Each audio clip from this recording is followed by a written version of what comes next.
This isn't real, right? This can't be real. Is this actually happening?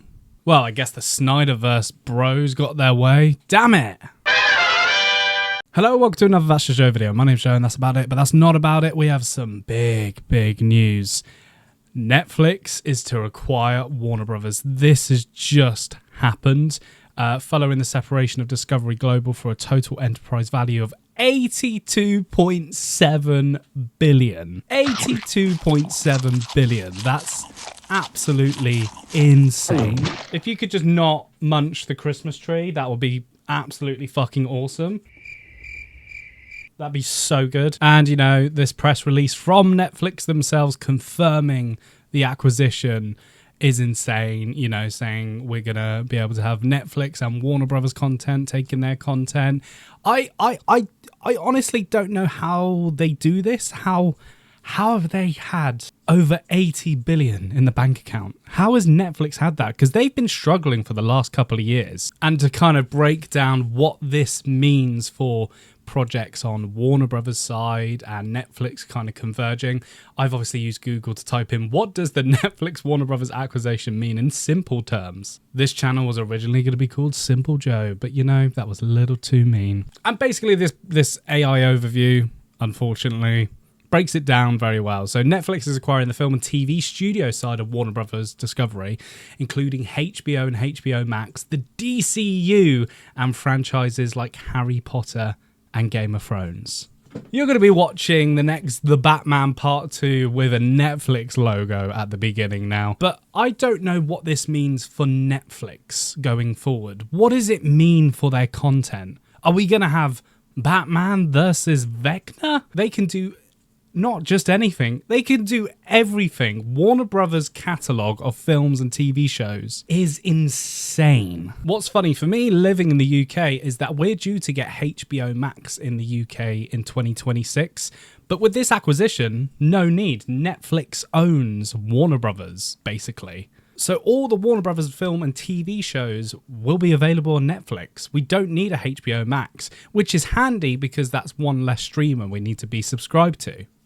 Hey, Future Joe here, Future Joe. Just to clarify what I've just said here, it has been said Netflix will keep HBO Max around whilst also periodically adding Warner Brothers and HBO content to Netflix. So HBO Max is supposedly still coming to the UK.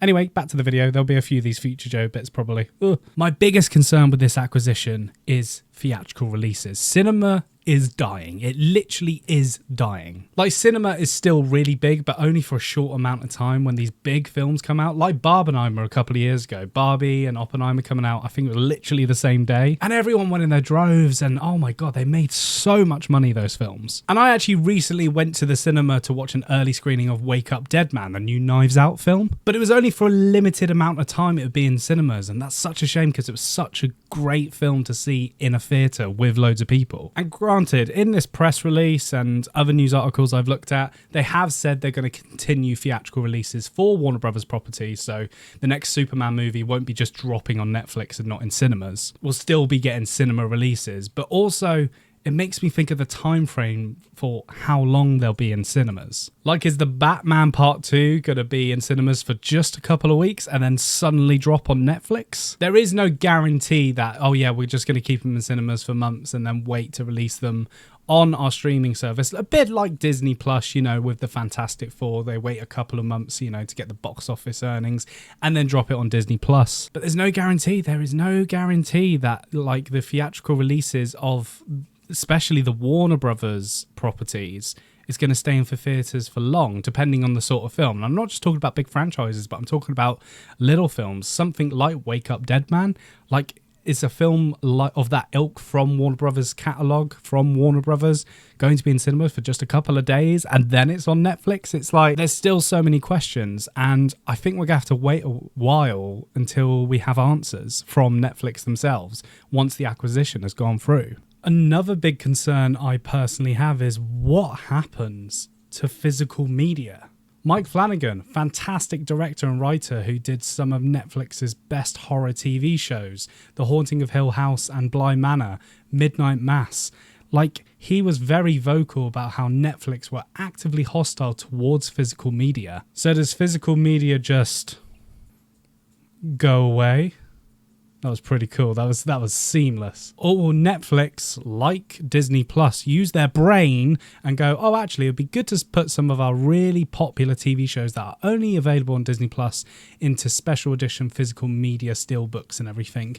I mean, I think physical media on the Warner Brothers side of stuff will still happen. They still make a lot of money from Blu-rays and DVDs. Not billions, but they make some cash, a little bit extra cash. 82.7 billion is insane amount of money for Warner Brothers. Like, that's, how does Netflix have this? But also, what are the competition laws around this? Like, what is director unions and other unions thinking about this deal? Like, it feels a little bit unfair that they're getting Warner Brothers for 82 billion. 82 billion is a lot of money, by the way. It is a lot of money, but still, it's like, wow, they've just bought a whole company in the film and TV landscape and have all their properties that they have ownership of, all their big IPs like DC, Harry Potter. Like, we're getting a Harry Potter TV show, I think next year at this point. Is that going to be on Netflix now? They have entered into a definitive agreement under which Netflix will acquire the studio, including its film and TV divisions, HBO Max and HBO. Oh my God. Netflix and Warner Brothers acquisition. 82.7 billion purchase. Netflix expects to main Warner Brothers' current operations, including theatrical releases for movies. Again, what is that going to be like in the future? Acquisition will happen after Warner Brothers already announced separation of its streaming studios and global networks division into two separate companies, expected to be completed in Q3 of 2026. It's terrible news, Bo, isn't it? It's terrible news. What do you want to say? Shut your fucking mouth! But obviously we talk about nerdy stuff on this channel. I talk about nerdy stuff on this channel. But basically Netflix have just bought so many universes. They've bought DC, HBO, like Game of Thrones and everything, Harry Potter. The streaming wars are just, it's bigger than ever. And obviously going back to the DC universe, or in this case, the DC Extended Universe / Snyderverse, if you think Netflix, now they have acquired Warner Brothers Discovery, are going to bring back the Snyderverse, you are insane. They already have a successful DCU franchise starting with Superman, which did very well and was very well received, and I'm sure is going to continue.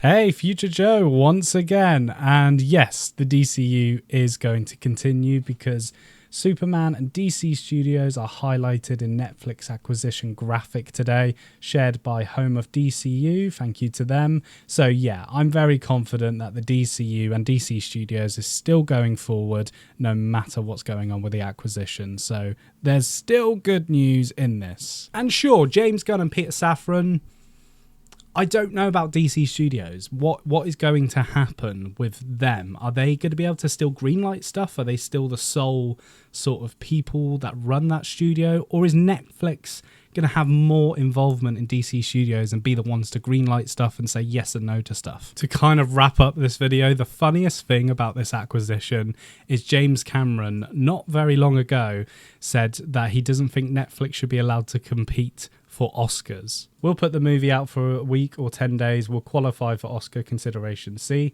I think that's fundamentally rotten at the core. And then Warner Brothers went, fuck you. It's fine. We'll buy Warner Brothers. We'll still do theatrical releases. But now, technically, it's ours, James. And no, you're never directing a movie for us. Ever. Now, to end the video on a positive note, I don't think this is the end of cinema. I don't think, but this is a big deal. This is huge for the streaming wars. Like, all those other streamers are looking at this and going, holy shit, we've got real competition now. Because in the past couple of years, Netflix has kind of been dwindling, and the other companies like Apple Plus and so on have been like, we're doing way better than Netflix. You know, they haven't got the content, the IP they're needing to make all this money. But they just bought Warner Brothers and most of their IP available on film and TV. This is an insane deal. But it does give me a little hope because it's like, wow, more budget, more interactivity with IP. I mean, I was negative about the theatrical experience, but maybe Netflix with all this IP and a little bit more money might be putting their projects that were solely their projects back into cinemas, maybe like the Stranger Things final. I can definitely see that being a huge theatrical release. But, you know, Netflix has also made some terrible films. They have. I'm sorry, but they have made some terrible films and TV shows, but so is Warner Brothers. So it doesn't really matter. As long as Netflix evolves and changes how they present content and how they do it, I don't have a big problem with this. My only concern is, you know, about the future of DC and Harry Potter and all those nerdy things in the IP catalogue Netflix now has. I just hope they take good care of them, make some awesome film and TV shows out of my favourite IPs, and I guess good luck to them. I don't know how this is going to look. Anyway, guys, what do you think of this acquisition? Netflix officially owns Warner Brothers and its catalogue. Let me know in the comments below. Do you have any concerns about this? Are you happy? Are you not happy? Let me know in the comments below. Make sure you like this video for more videos like this and subscribe to the channel. It helps me out very, very much. Thank you so much for watching, and Christmas is just around the corner. Oh, I'm excited. God, I sound like a little kid. Anyway, I'm going to end the video there before we start blah, blah, blah, blah. Bye.